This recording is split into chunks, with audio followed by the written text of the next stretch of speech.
Denver's mayor says the city is out of space to house migrants, so Denver is setting them up in Aurora's long-term motels. After our Mark Salinger reported that that's been forcing people living there onto the streets, Denver promised to make that right.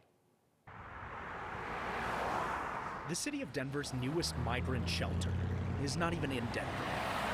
400 migrants now live at this Quality Inn in Aurora that displaced long-term residents like Joe Sacetta, who spent several days living in his car after he was kicked out of the hotel. The housing cost is so high, it's hard for us to find a place to live because it's so expensive. After we started asking questions about Coloradans being forced out in favor of migrants, Denver says everyone displaced in Aurora will now be allowed back at the hotel.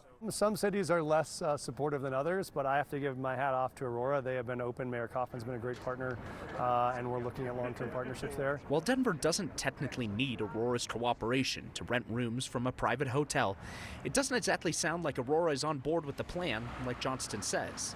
Maybe talk to the city council, maybe talk to the entire governing body, because I can tell you, none of my colleagues knew about this either.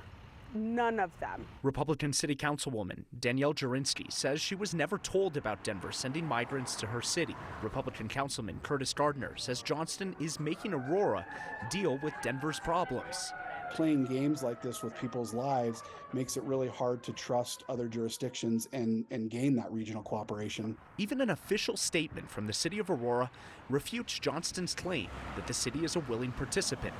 Denver's decision to transport migrants to Aurora was Denver's decision alone, the statement said. And we have to add 300 units in 24 hours. We have to look wherever we can to add our next set of units. While Johnston says Aurora was the only spot his city could find hotel rooms on short notice, Denver is now shutting down a migrant shelter in the city and converting it to a homeless shelter.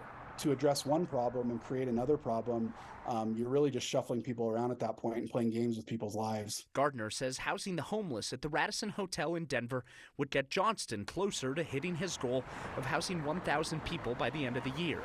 Housing migrants there would not help that goal. Johnston calls it a better long-term use of the hotel.